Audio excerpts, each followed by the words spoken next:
இது வரைக்கும் gate kids சேனலை சப்ஸ்கிரைப் பண்ணாதீங்க, உடனே சப்ஸ்கிரைப் பண்ணுங்க. அப்படியே அந்த பெல் சிம்பளையும் பிரஸ் பண்ணுங்க. எங்களுக்கான சப்ஸ்கிரைபரை இன்க்ரீஸ் பண்ணி. ஹலோ வியூவர்ஸ், பேட்ட விஸ்வாசம் தொடர்பாக வெளியாகும் அனைத்து செய்திகளுமே ரஜினியும் அஜித்தும் முரட்டுத்தனமாக மோதிக்கொள்வதைப் போலவே இருப்பதால் பெரும் கலக்கமடைந்திருக்கிறாராம் தல. ஆனா அந்த மோதலுக்கு நான் காரணம் இல்லை அப்படிங்கிற மாதிரி இயக்குனர் சிவா கிட்ட அஜித் அவர்கள் சொல்லியிருக்காராம்.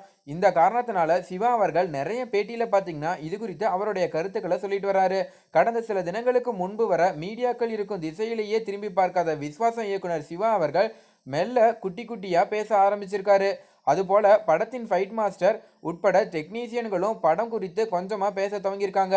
இது அஜித்தோட அனுமதியுடனே நடந்து வருகிறதா. தற்போது ரஜினியுடனான மோதல் குறித்து இயக்குனர் சிவாவிடம் கேட்டபோது இந்த குறிப்பிட்ட மோதல் குறித்து மட்டுமல்ல, எப்போதுமே அஜித் தனது எதிரியாக யாரையும் கருதுவதில்லை.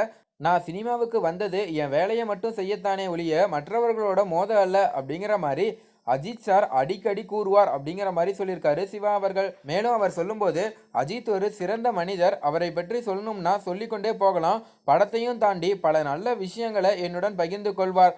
ரசிகர்கள் எப்படி அஜித் மீது பாசமாகவும் விசுவாசமாகவும் இருக்கிறார்களோ அதுபோல அஜித்தும் அவர்கள் மீது விசுவாசமாகத்தான் இருக்கிறார். அடிக்கடி ரசிகர்களை பற்றி பேசுவார், ஆனால் ரசிகர் மன்றம் வேண்டாம் என்பதில் இன்னும் உறுதியாக இருக்கிறார் என்கின்றார் சிவா.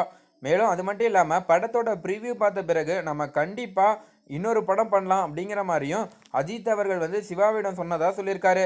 இது எனக்கு ரொம்ப பாசிட்டிவான எனர்ஜி கொடுத்துருக்கு அப்படிங்கிற மாதிரியும் சிவா அவர்கள் சொல்லியிருக்காரு. படத்தில் அஜித்துக்கும் 2 கெட்டப்களா என்று குழம்ப வேண்டியதில்லை. ஒரே அஜித் தான். கதையின் ஒரு பகுதி கிராமத்திலும் இன்னொரு பகுதி மும்பையிலும் நடப்பதால் கால மாற்றத்துக்காக இன்னொரு தோற்றத்தில் வருவார் அப்படிங்கிற மாதிரி சொல்லியிருக்காரு. ட்ரெய்லரில் உள்ள சில வசனங்களை பார்த்துவிட்டு படத்தில் அரசியல் இருக்கிறதா அப்படிங்கிற மாதிரி கேட்டோம்.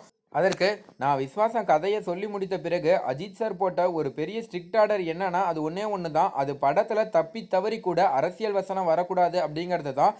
இது மிரட்டலான வில்லேஜ் சப்ஜெக்ட் தான் அப்படிங்கிற மாதிரி சொல்லியிருக்காரு.